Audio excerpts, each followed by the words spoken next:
Ribosomes and inclusion bodies. In prokaryotes, ribosomes are associated with plasma membrane of the cell. So in prokaryotes, ये जो ribosomes होते हैं ये plasma membrane के साथ में होते हैं सेल के अंदर. They are about 15 nanometre by 20 nanometre in size.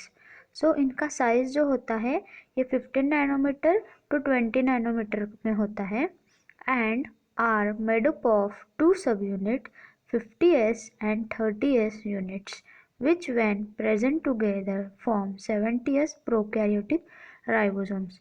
और ये दो सब यूनिट से बने होते हैं, एक 50s एंड 30s.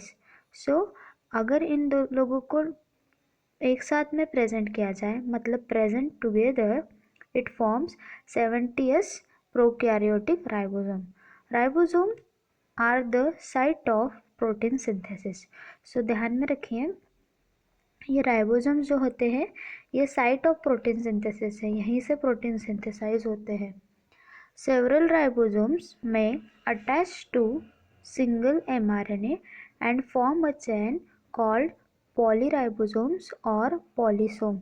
सो देखिए बहुत सारे राइबोसोम्स अटैच होके एक सिंगल mRNA फॉर्म हो रहा है in the form of chain के फॉर्म में एक सिंगल mRNA फॉर्म हो रहा है, उसी को पॉलीराइबोसोम्स और पॉलीसोम्स कहा गया है. सो देखिए बहुत सारे राइबोसोम्स एक साथ में आके सिंगल mRNA फॉर्म हो रही है, उसी से एक चेन फॉर्म हो रही है, उसको राइबोसोम्स, पॉलीराइबोसोम्स और पॉलीसोम कहा गया है. The ribosomes of polysome translate mRNA into protein. So देखिए अब ये पॉलीराइबोसोम्स और ये पॉलीसोम्स में जो राइबोसोम प्रेजेंट है वो mRNA इंटू प्रोटीन्स के ट्रांसलेशन में हेल्प हो रहे हैं. सो देखिए the ribosomes present in polysome और polyribosome translate mRNA into proteins. यहाँ ध्यान में आया, ये जो पॉलीसोम में जो राइबोसोम्स है ये ट्रांसलेशन के लिए हेल्प करते हैं mRNA का प्रोटीन्स में. उसके बाद में है inclusion bodies. Reserve material in prokaryotic cells are stored in cytoplasm in the form of inclusion bodies. So देखिए रिजर्व मटेरियल जो होता है प्रोकैरियोटिक सेल का तो ये साइटोप्लाज्म में होता है in the form of inclusion bodies. So inclusion bodies मतलब क्या, इनमें एक रिजर्व स्टोर फूड मटेरियल होता है और ये साइटोप्लाज्म के अंदर प्रेजेंट होता है. These are not found by any membrane system and lie free in the cytoplasm. So देखिए ये इंक्लूशन बॉडीज जो हैं इनके बाहर में कोई भी मेम्ब्रेन सिस्टम नहीं है, ये कोई भी मेम्ब्रेन से बाउंडेड नहीं है, ये साइटोप्लाज्म में फ्रीली प्रेजेंट है. Example phosphate granules, cyanophycin granules, glycogen granules. So देखिए ये जो इंक्लूशन बॉडीज़ हैं ये साइटोप्लाज्म के अंदर फ्रीली प्रेजेंट है, इनमें कोई भी मेम्ब्रेन बाउंड सिस्टम नहीं है और उनके एग्जाम्पल्स है phosphate granules, cyanophycin granules and glycogen granules. तो ध्यान में रखिए इंक्लूशन बॉडीज़ के एग्जाम्पल्स क्या क्या है, phosphate, cyanophycin and glycogen granules. Gas vacuoles are found in blue-green and purple and green photosynthetic bacteria. So देखिए गैस वैक्यूल्स होती हैं मतलब स्पेस होती है एक सेल के अंदर, उसमें गैस होती है, उसको गैस वैक्यूल्स कहा गया है और ये blue green and purple and green photosynthetic bacteria में पाए जाते हैं. सो ये हुआ राइबोसोम्स एंड इंक्लूशन बॉडीज. एक बार इसे रिवाइज करते हैं. In prokaryotes ribosomes are associated with plasma membrane of the cell.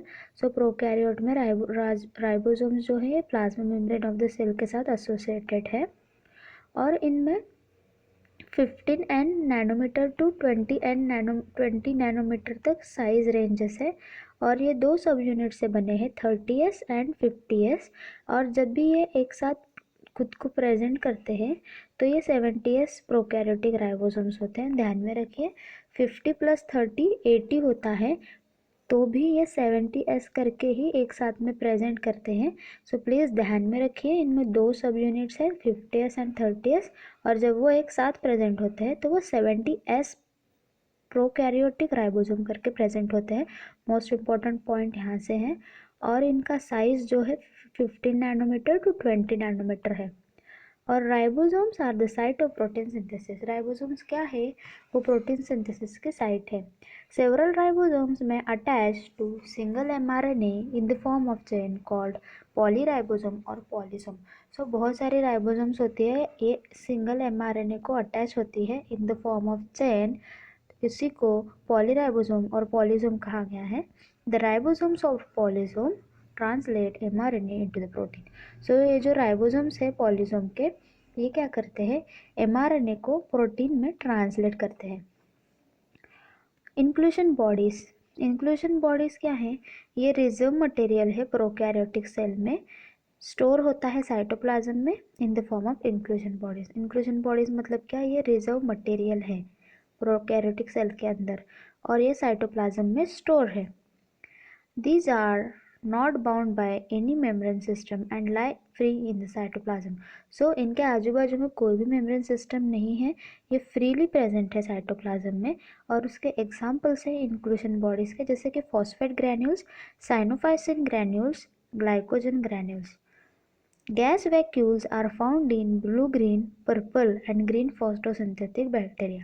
So देखिए ये जो गैस वैक्यूल्स है, ये blue, green, purple and green photosynthetic bacteria में प्रेजेंट है। Eukaryotic cell. Eukaryotes include all protist, plant, animals and fungi. So most important, यहाँ से भी क्वेश्चन पूछ सकता है कि यूकैरियोट में कौन कौन इंक्लूडेड है। तो यूकैरियोटिक सेल्स में प्रोटिस्ट है, एनिमल्स है, प्लांट्स है एंड फंजाई है। In eukaryotic cell, there is an extensive compartmentalization of cytoplasm through the presence of membrane-bound organelles. So देखिए यूकैरियोटिक सेल में जो है, इनमें कंपार्टमेंटलाइजेशन है साइटोप्लाज्म के अंदर और इनमें मेम्ब्रेन बाउंड ऑर्गेनेलिस है। सो यूकैरियोटिक सेल में मेम्ब्रेन बाउंड ऑर्गेनेलिस है और इनमें प्रोटिस्ट, प्लांट, एनिमल्स और फंजाई इंक्लूडेड है। Eukaryotic cell possess an organized nucleus with nuclear envelope. So ध्यान में रखिए कि यूकैरियोटिक सेल में न्यूक्लियस प्रेजेंट है और न्यूक्लियस के बाहर में न्यूक्लियर एनवलप भी प्रेजेंट है। In addition, eukaryotic cell have variety of complex locomotory and cytoskeletal structure. So eukaryotes में complex locomotory, locomotion के लिए and cytoskeleton structure है। Their genetic material is organized into chromosome. So eukaryotic cells में genetic material जो होता है वो organize है in the form of chromosomes.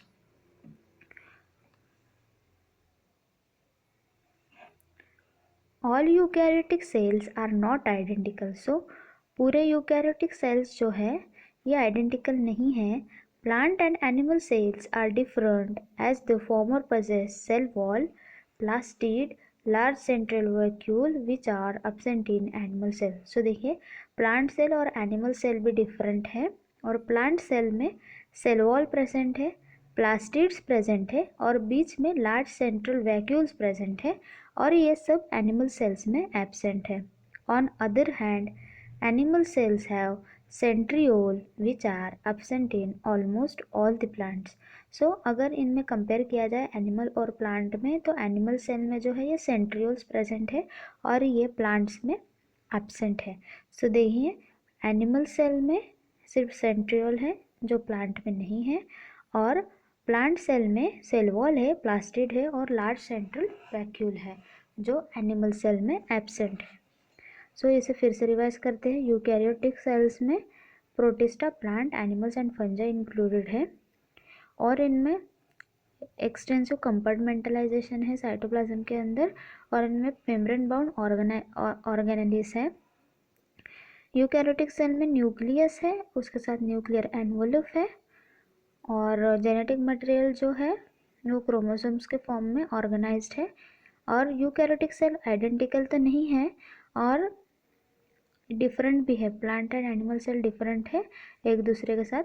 और प्लांट सेल में सेल वॉल है, प्लास्टिड है और लार्ज सेंट्रल वैक्यूल है, और ये सब एनिमल सेल में एब्सेंट है। अगर एनिमल सेल में देखा जाए तो यहाँ पे सेंट्रियोल प्रेजेंट है, और ये सेंट्रियोल प्लांट सेल में एब्सेंट है। So let's study figure 8.3। सो देखिए फिगर 8.3 में प्लांट सेल और एनिमल सेल शो किया गया है, तो इसे पढ़ते हैं। सबसे पहले प्लांट सेल है ये। सो ये प्लांट सेल में बाहर की तरफ देखिए सेल वॉल है, सेल वॉल के बाद में एक मिडिल लैमेला है। ओके, अब लेबलिंग देखिए, सेल वॉल है, मिडिल लैमेला है, उसके बाद में बीच में लार्ज सेंट्रियोल वैक्यूल दिख रहा है। सेल वॉल है, मिडिल लैमेला है, उसके बाद में प्लाज्मा मेम्ब्रेन है, अंदर में लार्ज सेंट्रियोल वैक्यूल है, बीच में देखिए न्यूक्लियस है, न्यूक्लियोलस है, न्यूक्लियर एनवलप भी है। न्यूक्लियस के आजू बाजू में गोल्गी apparatus है, रफ एंडोप्लाज्मिक रेटिकुलम है, लाइसोसोम्स है, स्मूथ एंडोप्लाज्मिक रेटिकुलम है, प्लाज्मोडेस्माटा है, मतलब सेल वॉल के बीच में जो कनेक्शन है इसको प्लाज्मोडेस्माटा कहा गया है, माइक्रोट्यूब्यूल है, पेरोक्सिसोम है, साइटोप्लाज्म है, जो सेल के अंदर एक फ्लूइड प्रेजेंट है उसे साइटोप्लाज्म कहा गया है, क्लोरोप्लास्ट है, राइबोसोम्स है, माइटोकॉन्ड्रिया है। सो ये सब प्लांट सेल में है। सो सबसे इम्पॉर्टेंट प्लांट सेल में सेल वॉल है, वैक्यूल है,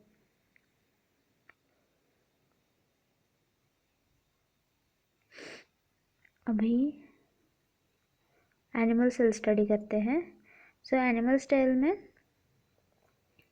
बीच में न्यूक्लियस है, न्यूक्लियोलस है, न्यूक्लियर एनवलप भी है, स्मूथ एंडोप्लाज्मिक रेटिकुलम भी शो किया गया है, गोल्गी apparatus है, माइक्रोविलाई प्रेजेंट है, अंदर की तरफ प्लाज्मा मेम्ब्रेन्स है, सेंट्रियोल भी है, पेरोक्सिसोम है, लाइसोसोम है, राइबोसोम्स है, माइटोकॉन्ड्रिया है, रफ एंडोप्लाज्मिक रेटिकुलम भी शो गया है और साइटोप्लाज्म शो गया है।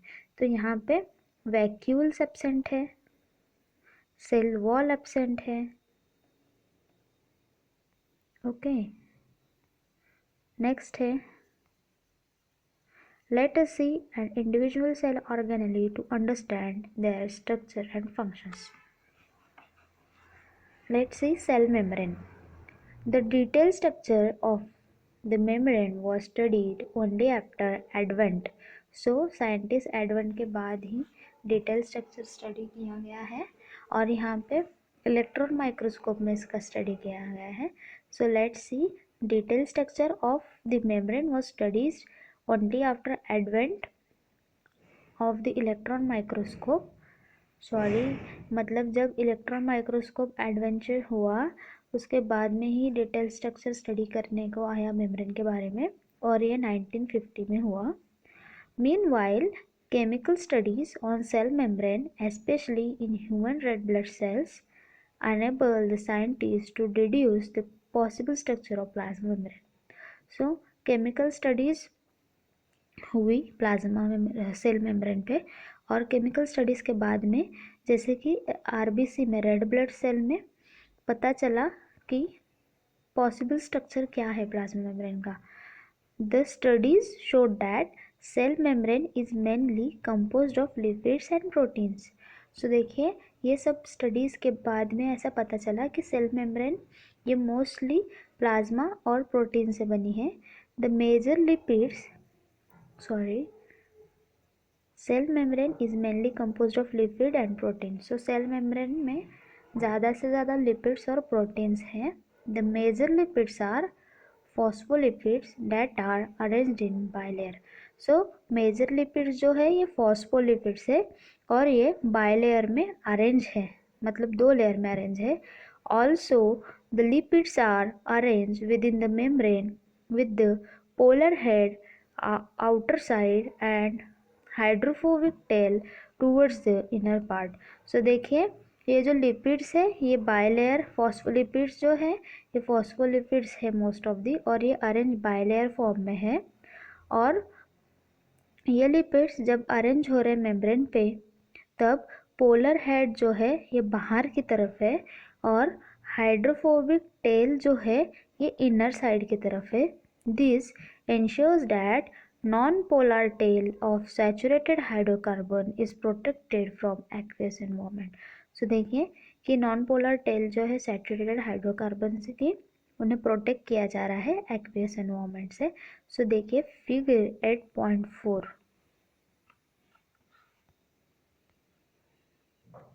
Fluid mosaic model of plasma membrane. So देखिए ये फ्लूइड मोजाइक मॉडल है. आप फॉस्फोलिपिड बाइलेयर देख रहे हैं, 2 लेयर से बना है. पेरिफेरल प्रोटीन है, शुगर है और बीच में इंटीग्रल प्रोटीन है और नीचे की तरफ कोलेस्टेरॉल है. तो ये फ्लूइड मोजाइक मॉडल है प्लाज्मा मेम्ब्रेन का. इनमें फॉस्फोलिपिड बाइलेयर है, मतलब लिपिड की बाइलेयर प्रेजेंट है. साइड साइड में पेरिफेरल प्रोटीन है, शुगर है वाई शेप में और कोलेस्ट्रॉल भी है. So let's study theoretical. In addition to phospholipid, membrane also contains cholesterol. So phospholipid के साथ ही ये सेल मेम्ब्रेन पे कोलेस्टेरॉल भी प्रेजेंट है. Later biochemical investigation clearly revealed that cell membrane also possess protein and carbohydrate. बाद में जब बायोकेमिकल इन्वेस्टिगेशन हुआ तो ये पता चला कि सेल मेम्ब्रेन पे कार्बोहाइड्रेट और प्रोटीन भी प्रेजेंट है. The ratio of protein and lipid varies considerably in different types of cell. So देखिए जो प्रोटीन और लिपिड का रेशियो है वो अलग अलग सेल में वेरी होता है. In human being the membrane of erythrocyte has approximately 52% of protein and 40% of lipids. अगर ह्यूमन बींग्स में देखा जाए फॉर एग्जांपल इरिथ्रोसाइट में, तो 52% प्रोटीन है और 40% लिपिड्स है. सो इरिथ्रोसाइट के मेम्ब्रेन पे 52% प्रोटीन है, ध्यान में रखिए क्वेश्चन पूछा जा सकता है, और 40% लिपिड्स है. Depending on the ease of extraction, membrane protein can be classified as integral and peripheral. So depending upon extraction, जैसे अपन एक्सट्रैक्शन करते हैं तो वहाँ पे पता चलता है कि मेम्ब्रेन प्रोटीन जो है वो इंटीग्रल और पेरिफेरल प्रोटीन में क्लासिफाई किया गया है. सो देखिए आपको डायग्राम में इंटीग्रल प्रोटीन जो है ये बीच में दिख रहा है और पेरिफेरल प्रोटीन भी है. सो ये दो इसमें क्लासिफाई किया गया है इंटीग्रल एंड पेरिफेरल में. Peripheral proteins lie on the surface of membrane. So देखिए ये पेरिफेरल प्रोटीन है, ये मेम्ब्रेन के सरफेस के ऊपर लाई किया गया है, while the integral protein are partially or totally buried in the cell membrane. So integral protein जो है ये पार्शली बरीड है और टोटली बरीड है सेल मेम्ब्रेन के अंदर, पर पेरिफेरल प्रोटीन है ये सेल मेम्ब्रेन के सरफेस के ऊपर प्रेजेंट है. An improved model of the structure of cell membrane was proposed by Singler and Nicholson in 1972, widely accepted as fluid mosaic model. So figure 8.4 अभी देखा है अपन ने.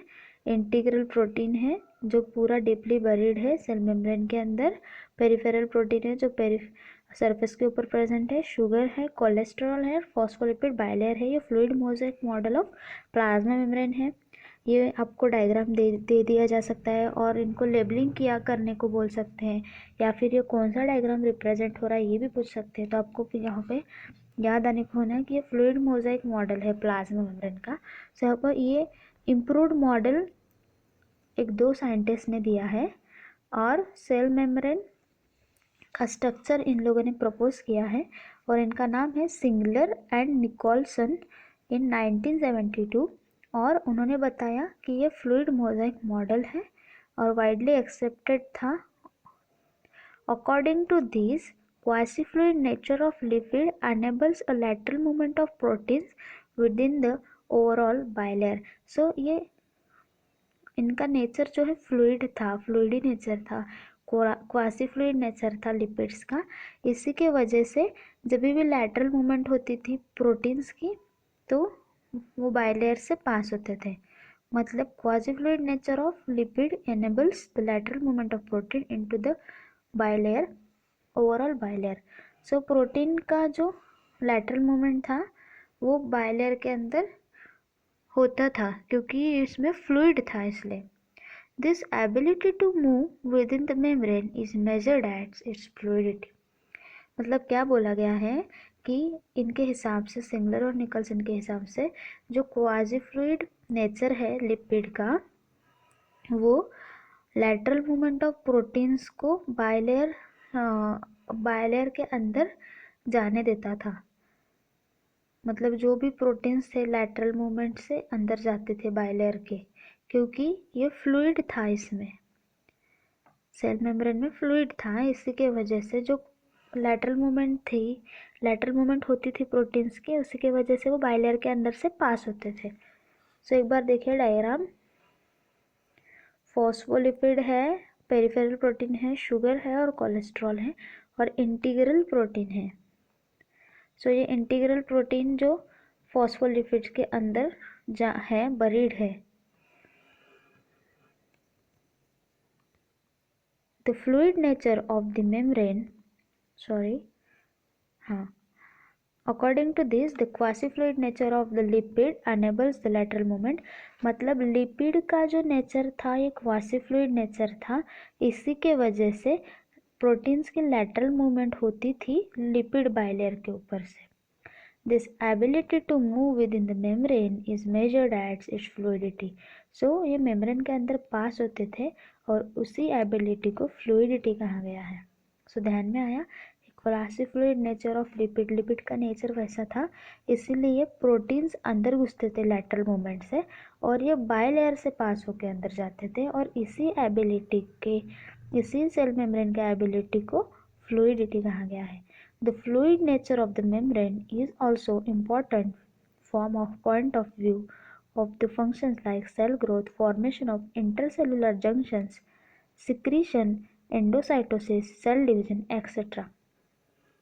So ये fluid nature मेम्ब्रेन का है तो ये बहुत इम्पॉर्टेंट है, बिकॉज इसी की वजह से अदर फंक्शंस कैरी आउट होते हैं, जैसे कि cell growth, formation of intercellular junction, cells के अंदर के जंक्शन का फॉर्मेशन होता है, सिक्रीशन होता है, एंडोसाइटोसिस होता है एंड सेल डिवीजन भी होता है। One of the most important function of plasma membrane is the transport of molecules across it. So ये प्लाज्मा मेम्ब्रेन का सबसे मेन इम्पॉर्टेंट फंक्शन ये है कि ये मॉलिक्यूल्स का ट्रांसपोर्ट करता है। The membrane is selectively permeable to some molecules present on either side of it। So ये प्लाज्मा मेम्ब्रेन जो होती है ये सिलेक्टिवली परमिएबल होती है, मतलब ये अलाउ करती है कुछ बाहर के सब्सटेंस को अंदर आने के लिए या फिर अंदर के सब्सटेंस को बाहर जाने के लिए। This membrane is selectively permeable to some molecules present on either side of it। Many molecules can move briefly across the membrane without any requirement of energy। This is called passive transport। अब इसमें बहुत सारे molecules ऐसे होते हैं जो membrane से पास होके जाते हैं और आते भी है, तो इनमें एनर्जी नहीं लगती है, without requirement of any energy, और इसी को पैसिव ट्रांसपोर्ट कहा गया है। न्यूट्रल सोल्यूट में move across the membrane by the process of simple diffusion along the concentration gradient, that is from higher concentration to lower concentration। So देखिए जो nutrient solutes होते हैं तो ये प्लाज्मा मेम्ब्रेन से मूव होते हैं, तो ये सिंपल डिफ्यूजन के हिसाब से मूव होते हैं और इनका कंसंट्रेशन ग्रेडियंट जो होता है ये higher concentration to lower concentration होता है। The water also moves from across the membrane from higher to lower concentration. So अपन को पता है, जैसे कि फॉर एग्जांपल टैंक का एग्जांपल लिए, जो सभी के घर में टैंक होता है उसमें पानी भरा होता है, तो जब भी अपन टैप चालू कर देते हैं तो वो पानी डायरेक्टली टैप से आता है, उसके लिए कुछ भी एनर्जी नहीं लगती है। वही अगर पानी अपन को टैंक में भरना है तो अपन को मोटर लगाना पड़ता है और उसमें इलेक्ट्रिसिटी लगती है in the form of energy. So देखिए तब वो हायर कंसंट्रेशन से लोअर कंसंट्रेशन तक नहीं पास होगा, तो उसके लिए एनर्जी लग रही है, तो फिर ये लोअर कंसंट्रेशन से हायर कंसंट्रेशन तक हो रहा है इनका ग्रेडियंट। सो अगर न्यूट्रॉन सॉलिड की बात करें तो ये simple diffusion through cell plasma membrane से पास हो जाएंगे from higher concentration to lower concentration. अगर वाटर की बात करें तो ये भी मूव होता है हायर टू लोअर कंसंट्रेशन के हिसाब से। एंड मूवमेंट ऑफ वाटर अगर डिफ्यूजन से हो रही हो तो उसी को ऑस्मोसिस कहा गया है। The polar molecules can not pass through non polar lipid bilayer. So देखिए जैसे कि पोलर मॉलिक्यूल्स है वो पास नहीं हो सकते हैं नॉन पोलर लिपिड बायलेयर से, क्योंकि उनमें कैरियर प्रोटीन होना है। They require a carrier protein of the membrane to facilitate their transport across the membrane. So देखिए अगर पोलर मॉलिक्यूल्स की बात की जाए तो वो नॉन पोलर लिपिड बायलेयर से पास नहीं होते हैं, क्योंकि उनमें कैरियर प्रोटीन लगता है उनको मेम्ब्रेन से पास कराने के लिए। A few ions or molecules are transported across the membrane against their concentration gradient. So कोई ions और कोई molecules इनका transport होता है प्लाज्मा मेम्ब्रेन से और अगेंस्ट द कंसंट्रेशन ग्रेडियंट होता है, मतलब lower concentration to higher concentration. और such transport is an energy dependent process in which ATP is utilized and is called as active transport. So देखिए कुछ आयंस और कुछ मॉलिक्यूल्स के लिए इनका ट्रांसपोर्ट करते वक्त इनमें कंसंट्रेशन ग्रेडियंट के अगेंस्ट जाना पड़ता है, फ्रॉम लोअर टू हायर जाना पड़ता है, और सच ट्रांसपोर्ट के लिए एनर्जी डिपेंडेंट प्रोसेस है, इनको एटीपी यूटिलाइजेशन होता है इनमें, और इसी को एक्टिव ट्रांसपोर्ट कहा गया है। और उसके एग्जांपल है सोडियम एंड पोटेशियम पंप। एक बार इसे रिवाइज करते हैं। Cell membrane, detail structure of cell membrane was studied only after advent of electron microscope in 1950। So यहाँ देखिए यहाँ पे कि एडवेंट कब हुआ, इलेक्ट्रॉन माइक्रोस्कोप कब एडवेंट हुआ पूछ सकते हैं, वो 1950 में हुआ। और chemical studies on cell membrane specially in human red blood cell enabled scientist to deduce the possible structure of plasma membrane. So plasma membrane का पॉसिबल स्ट्रक्चर तभी साइंटिस्ट को पता चला जब वो आरबीसी के ऊपर स्टडी किए। This study show that cell membrane is mainly composed of lipid and protein. So ध्यान में रखिए कि सेल मेम्ब्रेन में लिपिड और प्रोटीन्स है, और मेजर लिपिड्स जो है वो फॉस्फोलिपिड्स है और वो बायलेयर में अरेंज है। सो ध्यान में रखिए सेल मेम्ब्रेन वो लिपिड एंड प्रोटीन से बनी है, और जो लिपिड्स है वो फॉस्फोलिपिड के फॉर्म में है, और ये फॉस्फोलिपिड जो है ये बायलेयर्ड है। The lipids are arrange within the membrane with polar head towards the outer side and hydrophobic tail towards the inner part. So ध्यान में रखिए जब लिपिड जब अरेंज हुए हैं ये प्लाज्मा मेम्ब्रेन के ऊपर, तब जो पोलर हेड है वो आउटसाइड की तरफ है और जो हाइड्रोफोबिक टेल है वो इनर साइड की तरफ है। इसी की वजह से जो नॉन पोलर टेल है वो सैचुरेटेड हाइड्रोकार्बन से प्रोटेक्ट कर रहे हैं एक्वियस इन्वायरमेंट से। In addition, phospholipid membrane also contain cholesterol. So ये phospholipid membrane जो है इनमें कोलेस्ट्रॉल भी होता है। Later biochemical investigation clearly revealed that cell membrane also possess protein and carbohydrate.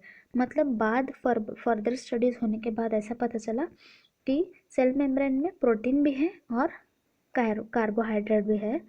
The ratio of protein and lipid varies. So ये जो ratio है प्रोटीन और लिपिड का ये वेरी होता है अलग अलग डिफरेंट टाइप्स ऑफ सेल्स में। अगर ह्यूमन बीइंग में देखा जाए तो मेम्ब्रेन इरेथ्रोसाइट के मेम्ब्रेन पे 52% प्रोटीन है और 40% लिपिड है। तो ध्यान में रखिए ह्यूमन बींग्स में इरेथ्रोसाइट मतलब आरबीसी के मेम्ब्रेन पे देखा जाए तो 52% प्रोटीन है और 40% लिपिड है। Depending upon the age of extraction, membrane protein can be classified into internal integral और पेरिफेरल। सो मेम्ब्रेन प्रोटीन को क्लासीफाई किया गया है दो टाइप्स में, एक इंटीग्रल प्रोटीन और एक पेरिफेरल प्रोटीन। ये जो पेरिफेरल प्रोटीन है ये सरफेस पे लाई करती है मेम्ब्रेन के, और ये इंटीग्रल प्रोटीन है ये पार्शियली और टोटली बरीड है मेम्ब्रेन के अंदर। सो देखिए फिगर 8.4 में fluid mosaic model of plasma membrane show किया गया है।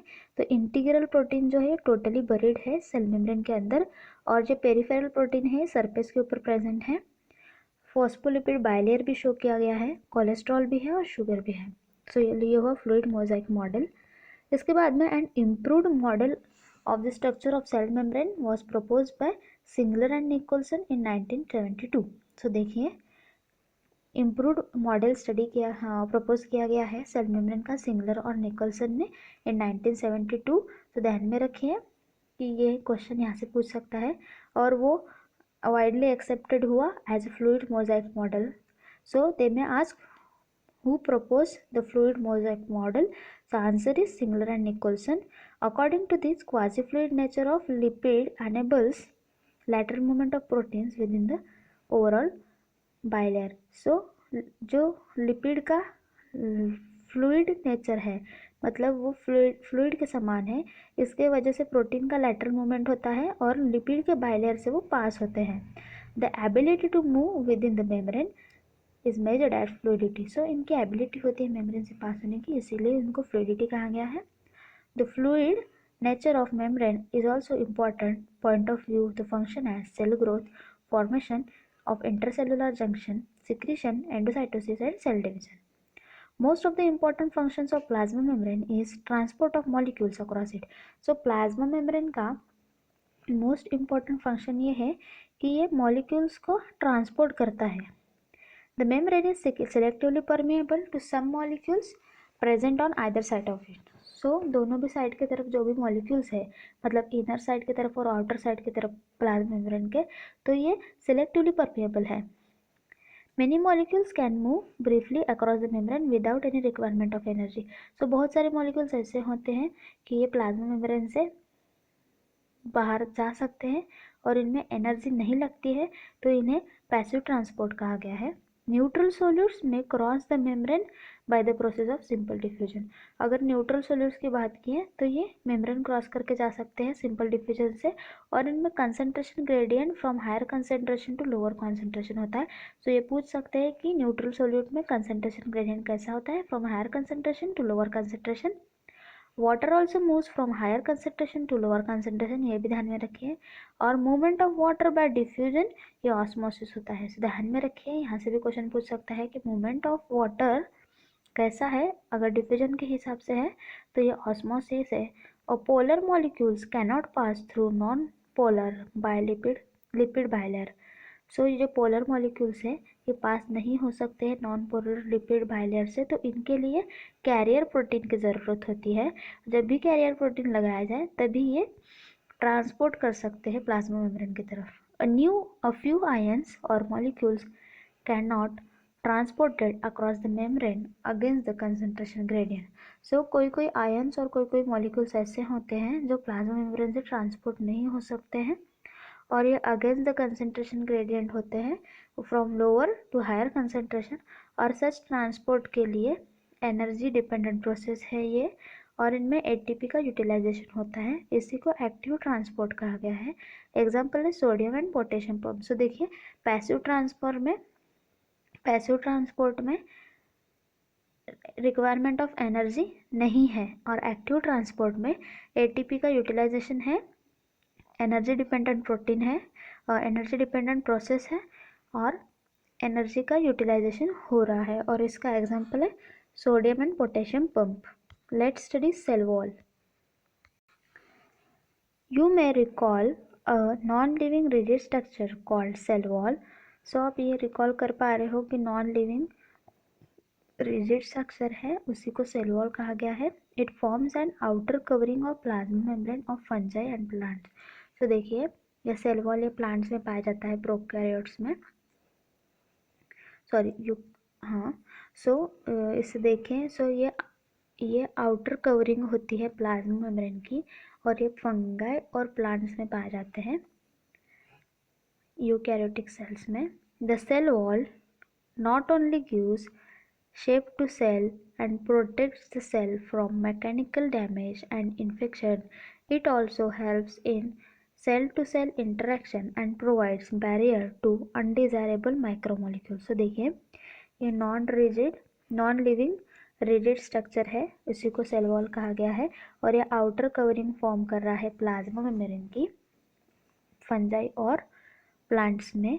और सेल वॉल जो होता है ये शेप ही नहीं तो सेल को प्रोटेक्ट करता है फ्रॉम मैकेनिकल और केमिकल और इन्फेक्शन से, और ये हेल्प करता है सेल टू सेल इंटरेक्शन के लिए एंड प्रोवाइड करता है बैरियर टू अनडिजायरेबल माइक्रोमोलिक्यूल्स, मतलब माइक्रोमोलिक्यूल का अटैक नहीं होने देता है, तो ये एक बैरियर है cell wall. Algae have cell wall made up of cellulose, galactans, mannan, mineral like calcium carbonate, while in other plant it consists of cellulose, hemicellulose, pectins and proteins. So ध्यान में रखिए, अगर अलगी का सेल वॉल देखा जाए तो अलगी का cell wall जो है वो सेल्यूलोज, गैलेक्टेंट्स, मैनन्स और मिनरल जैसे कैल्शियम कार्बोनेट से बना है। सो ध्यान में रखिए, अलगी का सेल वॉल सेल्यूलोज, गैलेक्टन, मैनन्स और इनमें मिनरल्स है जैसे कि कैल्शियम कार्बोनेट से बना है। अगर प्लांट्स के बारे में बात करें तो ये cellulose, hemicellulose, pectins and protein से बना है। सो प्लांट्स में cellulose, hemicellulose, pectins and protein से बना है। The cell wall of young plant cell, the primary wall, is capable of growth. So young plant cell का सेल वॉल जो है इसी को प्राइमरी वॉल कहा गया है और ये ग्रोथ के कैपेबल है, विच gradually diminishes the cell matures and secondary wall is formed on the inner towards the membrane side of the cell. So gradually धीरे धीरे ये डिमिनिश होके सेल मैच्योर होती है और इनमें सेकेंडरी वॉल फॉर्मेशन होती है। ये अंदर की तरफ से है, inner towards the membrane side of the cell. Middle lamella is the layer mainly of calcium pectate which hold or glues the different neighboring cells together. So middle lamella, so question यहाँ से पूछ सकते हैं कि middle lamella का function क्या है। सो ये कैल्शियम पेक्टेट से बना है और ये होल्ड करके रखता है और ग्लू करके रखता है डिफरेंट नेबरिंग सेल्स को एक साथ में। The cell wall and middle lamella may be traversed by plasmodesmata which connect the cytoplasm of neighboring cell. So cell wall and middle lamella जो है ये ट्रांसवर्स हो सकते हैं प्लाज्मोडेस्माटा के और ये कनेक्ट करते हैं साइटोप्लाज्म और नेबरिंग सेल्स को। एक बार रिवाइज करते हैं सेल वॉल को। सो ये सेल वॉल जो है ये नॉन लिविंग रिजिड स्ट्रक्चर है और ये आउटर कवरिंग फॉर्म करता है प्लाज्मा मेम्ब्रेन की फंजाई और प्लांट्स में। Cell wall not only gives the shape to cell, it protect the cell from mechanical damage and infection, it also helps the cell to cell interaction and provides barrier to undesirable macromolecules. और ये cell to cell interaction के लिए help करता है, ये barrier करके भी act करता है, मतलब माइक्रोमोलिक्यूल्स का अटैक नहीं होने देता है। सेल वॉल ये प्रिवेंट करता है। अगर अलगी में देखा जाए, algae have a cell wall made up of cellulose, galactans, mannans और mineral cell calcium carbonate. So algae की बात करें तो ये सेल वॉल जो होता है ये सेलुलोज, गैलेक्टेंट्स और मैनन से बना है और इनमें मिनरल्स होते हैं, कैल्शियम कार्बोनेट। और प्लांट्स में देखा जाए तो it consist of cellulose, hemicellulose, pectins and protein. So plant में cellulose, hemicellulose, pectins and protein से बना है cell wall. The cell wall of young plant, अगर यंग प्लांट का सेल वॉल देखें तो उसी को प्राइमरी वॉल कहा गया है और वो कैपेबल ऑफ ग्रोथ है। While gradually diminishes and cell mature, फिर सेकेंडरी वॉल फॉर्म होती है सेल मैच्योर होने के बाद और ये इनर साइड की तरफ towards the membrane side of the cell form होती है। मिडल लैमेला जो है ये लेयर है, ये कैल्शियम पेक्टेट से बनी है। Middle lamella is a layer mainly of calcium pectate और ये होल्ड और ग्लू करके रखते हैं डिफरेंट नेबरिंग सेल को, विच होल्ड्स और glues different neighbouring cells together. Cell wall and middle lamellae may be traversed by plasmodesmata which connect the cytoplasm of neighboring cells. सो ये cell wall और middle lamella जो है ये ट्रांसवर्स्ड है plasmodesmata के, और ये कनेक्ट करता है साइटोप्लाज्म ऑफ नेबरिंग सेल्स को, मतलब आजू बाजू के सेल्स का जो साइटोप्लाज्म है उससे कनेक्शन बनाता है। ये हुआ सेल वॉल। डिटेल इसमें क्या पूछ सकते हैं, अलगी का सेल वॉल कैसे बना है, जैसे कि सेल वॉल सेल्यूलोज, गैलेक्टन, मैनन, और इनमें मिनरल होता है कैल्शियम कार्बोनेट का। और प्लांट में देखा जाए तो सेल्यूलोज, हेमी सेल्यूलोज, पेक्टिन्स और प्रोटीन से बना है। और ये भी पूछ सकते हैं कि मिडल लैमेला कैल्शियम पेक्टेट की लेयर है और ये ग्लू और होल्ड करके रखता है नेबरिंग सेल को एक साथ में। तो यहाँ से क्वेश्चन पूछा जा सकता है।